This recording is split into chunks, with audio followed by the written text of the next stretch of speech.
الحمد لله رب العالمين الرحمن الرحيم مالك يوم الدين إياك نعبد وإياك نستعين اهدنا الصراط المستقيم صراط الذين أنعمت عليهم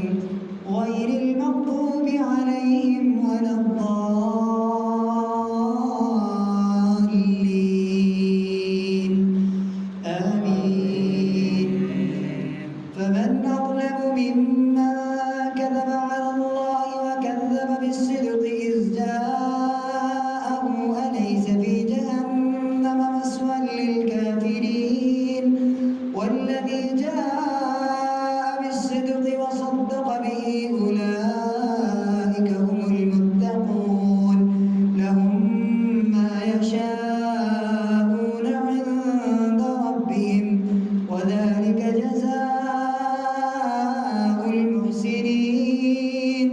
ليكفر الله عنهم أسوأ الذي عملوا ويجزيهم أجرهم بأحسن الذي كانوا يعملون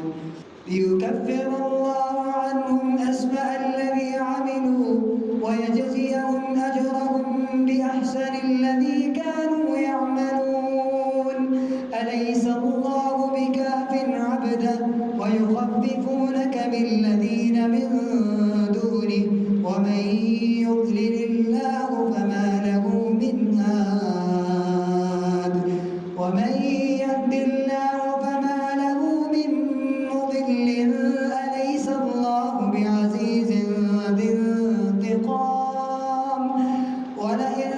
سألتهم من خلق السماوات والأرض ليقولن الله قل أفرأيتم ما تدعون من دون الله إن أرادني الله بضر هل هن كاشفات ضره أو أرادني برحمة هل هن ممسكات رحمته ومن يضلل الله فما له من هاد قل أفرأيتم ما تدعون من دون الله إن أرادني الله بضر هل هن كاشفات ضره أو أرادني برحمة هل هن ممسكات رحمته قل حسبي الله عليه يتوكل المتوكلون قل يا قوم اعملوا على مكانتكم إني عامل فسوف تعلمون من يأتيه عذاب يخزيه ويحل عليه عذاب مقيم إنا أنزلنا عليك الكتاب للناس بالحق فمن اهتدى فلنفسه ومن ضل فإنما يضل عليها وما أنت عليهم بوكيل الله يتوفى الأنفس حين موتها والتي لم تمت في منامها فيمسك التي قضى عليها الموت ويرسل الأخرى إلى أجل مسمى إن في ذلك لآيات لقوم يتفكرون أم اتخذوا من دون الله شفعاء قل أولو كانوا لا يملكون شيئا ولا يعقلون قل لله الشفاعة جميعا له ملك السماوات والأرض ثم إليه ترجعون وإذا ذكر الله وحده اشمأزت قلوب الذين لا يؤمنون بالآخرة وإذا ذكر الذين من دونه إذا هم يستبشرون قل اللهم فاطر السماوات والأرض عالم الغيب والشهادة أنت تحكم بين عبادك فيما كانوا فيه يختلفون ولو أن للذين ظلموا ما في الأرض جميعا ومثله معه لافتدوا به من سوء العذاب يوم القيامة وبدا لهم من الله ما لم يكونوا يحتسبون وبدا لهم سيئات ما كسبوا وحاق بهم ما كانوا به يستهزئون فإذا مس الإنسان ضر دعانا ثم إذا خولناه نعمة منا قال إنما أوتيته على علم بل هي فتنة ولكن أكثرهم لا يعلمون قد قالها الذين من قبلهم فما أغنى عنهم ما كانوا يكسبون فأصابهم سيئات ما كسبوا والذين ظلموا من هؤلاء سيصيبهم سيئات ما كسبوا وما هم بمعجزين أولم يعلموا أن الله يبسط الرزق لمن يشاء ويقدر إن في ذلك لآيات لقوم يؤمنون قل يا عبادي الذين أسرفوا على أنفسهم لا تقنطوا من رحمة الله إن الله يغفر الذنوب جميعا إنه هو الغفور الرحيم وأنيبوا إلى ربكم وأسلموا له من قبل أن يأتيكم العذاب ثم لا تنصرون واتبعوا أحسن ما أنزل إليكم من ربكم من قبل أن يأتيكم العذاب بغتة وأنتم لا تشعرون أن تقول نفس يا حسرة على ما فرطت في جنب الله وإن كنت لمن الساخرين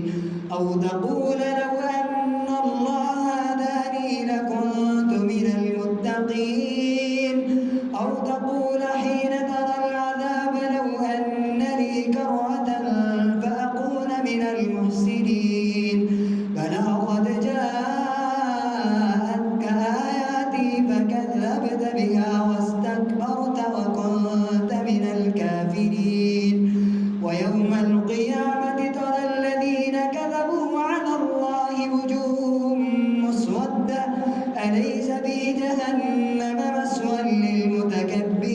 للمتكبرين وينجي الله الذين اتقوا بمفازتهم لا يمسهم السوء ولا هم يحزنون الله خالق كل شيء وهو على كل شيء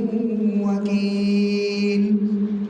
له مقاليد السماوات والأرض والذين كفروا بآيات الله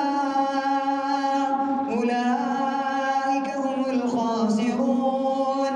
قل أفغير الله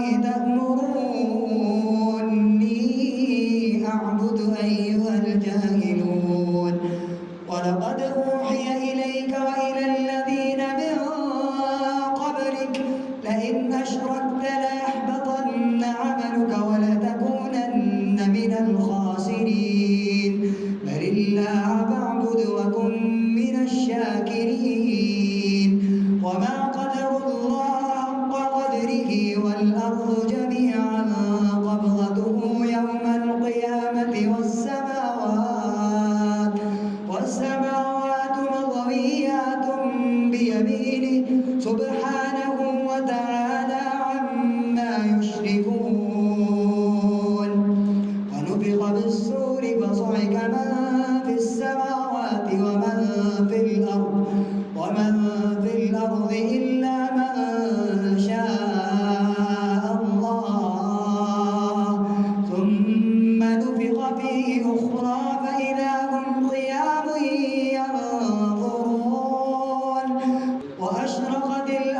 بنور ربها ووضع الكتاب وجيء بالنبيين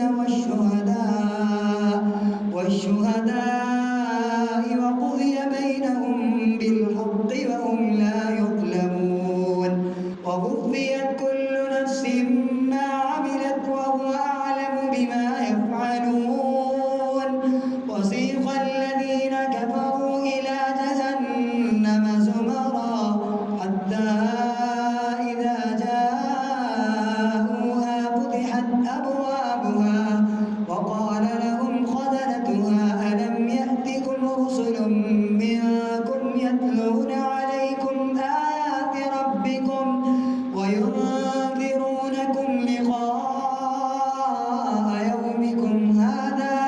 قالوا بلى ولكن حقت كلمة العذاب على الكافرين قيل ادخلوا أبواب جهنم خالدين فيها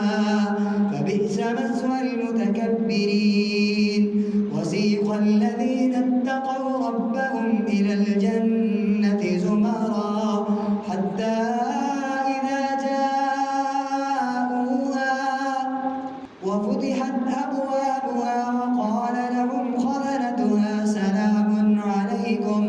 سلام عليكم طبتم فادخلوها خالدين وقالوا الحمد لله الذي صدقنا وعده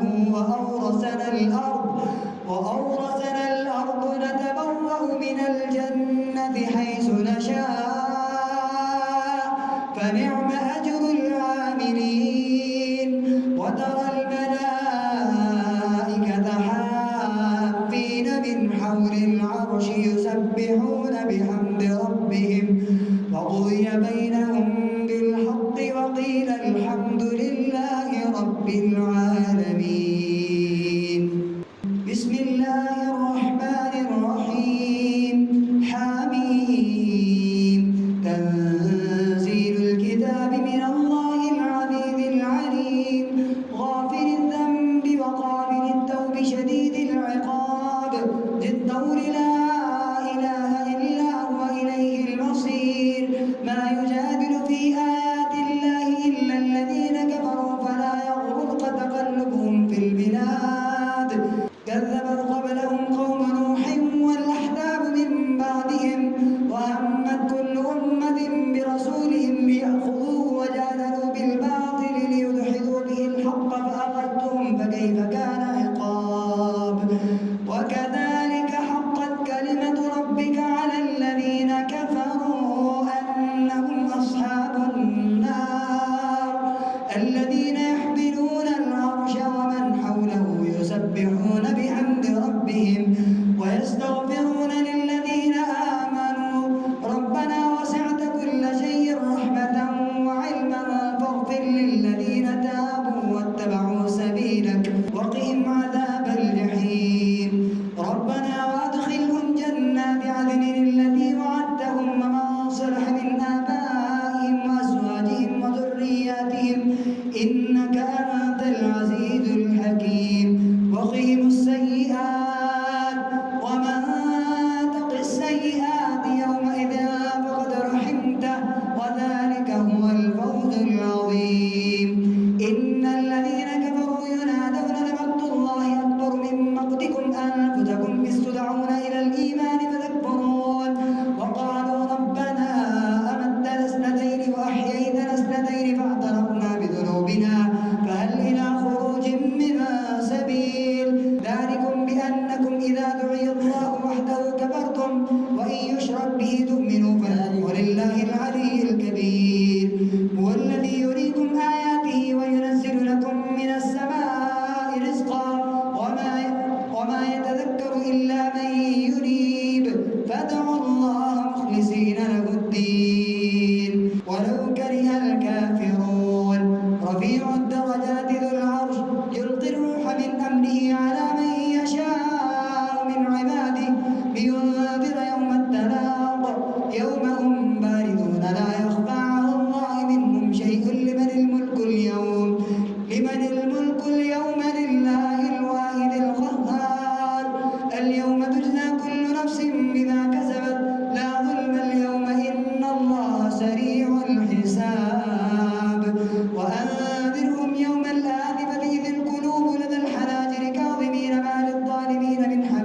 ولا شفيع يطاع يعلم خائنة الأعين وما تخفي الصدور والله يقضي بالحق والذين يدعون من دونه لا يقضون بشيء إنه هو السميع البصير أولم يسيروا في الأرض فينظروا كيف كان عاقبة الذين كانوا من قبلهم كانوا هم أشد منهم قوة وآثارا في الأرض فأخذهم الله بذنوبهم وما كان لهم من الله من واق ذلك بأنهم كانت تأتيهم رسلهم بالبينات فكفروا فأخذهم الله إنه قوي شديد العقاب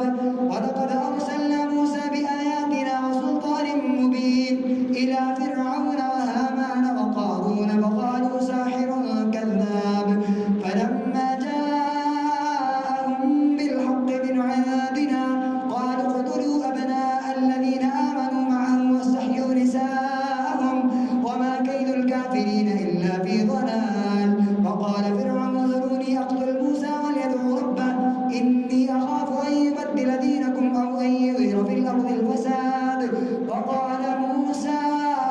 إني عزت بربي وربكم من كل متكبر لا يؤمن بيوم الحساب وقال رجل مؤمن من آل فرعون يكتم إيمانه وتقتلون رجلا أن يقول ربي الله وقد جاءكم بالبينات من ربكم وإن يك كاذبا فعليه كذبه وإن يك صادقا يصبكم بعض الذي يعدكم إن الله لا يهدي من هو مسرف كذاب يا قوم لكم الملك اليوم ظاهرين في الأرض فمن ينصرنا من بأس الله إن جاءنا قال فرعون ما أريكم إلا ما أرى وما أهديكم إلا سبيل الرشاد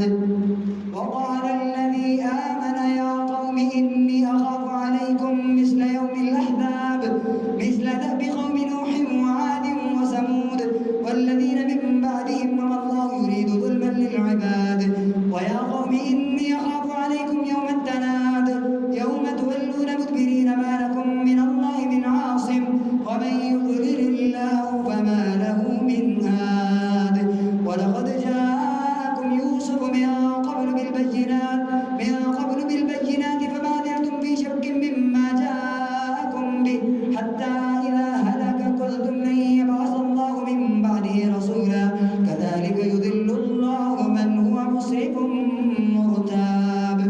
الذين يجادلون في آيات الله بغير سلطان أتاهم كبر مقتا عند الله وعند الذين آمنوا كذلك يطبع الله على كل قلب متكبر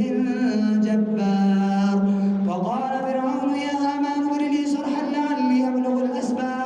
أسباب السماوات فاطلع إلى إله موسى وإني لأظنه كاذبا وكذلك زين لفرعون سوء عمله وصد عن السبيل وما كيد فرعون إلا في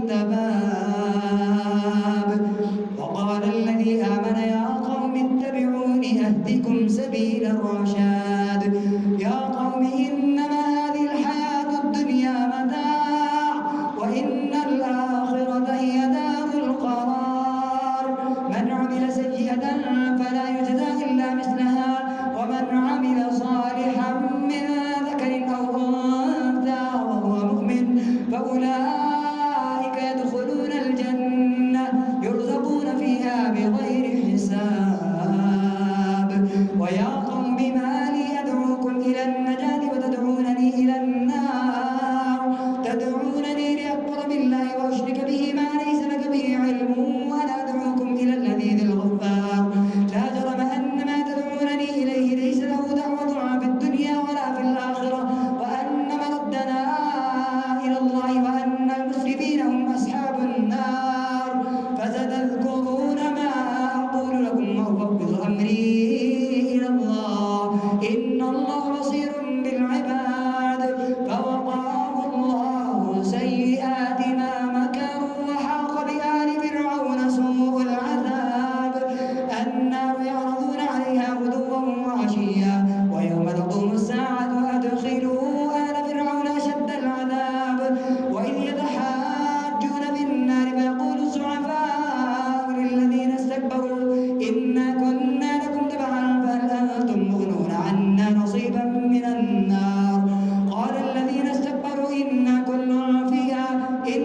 الله قد حكم بين العباد. وقال الذين في النار لخزنة جهنم ادعوا ربكم يخفف عنا يوما من العذاب. قالوا أولم تأتيكم رسلكم بالبينات؟ قالوا بلى. قالوا فادعوا وما دعاء الكافرين إلا في ضلال. إنا لننصر رسلنا والذين آمنوا في الحياة الدنيا ويوم يقوم الأشهاد. يوم لا ينفع الظالمين معذرتهم ولهم اللعنة ولهم سوء الدار. ولقد آتينا موسى الهدى وأورثنا بني إسرائيل الكتاب هدى وذكرى لأولي الألباب. فاصبر إن وعد الله حق واستغفر لذنبك وسبح بحمد ربك بالعشي والإبكار. إن الذين يجادلون في آيات الله بغير سلطان أتاهم إن في صدورهم إلا كبر ما هم ببالغيه فاستعذ بالله إنه هو السميع البصير. لخلق السماوات والأرض أكبر من خلق الناس ولكن أكثر الناس لا يعلمون. وما يستوي الأعمى والبصير والذين آمنوا وعملوا الصالحات ولا المسيء قليلا ما تتذكرون. إن الساعة لآتية لا ريب فيها ولكن أكثر الناس لا يؤمنون. وقال ربكم ادعوني أستجب لكم إن الذين يستكبرون عن عبادتي سيدخلون جهنم داخرين.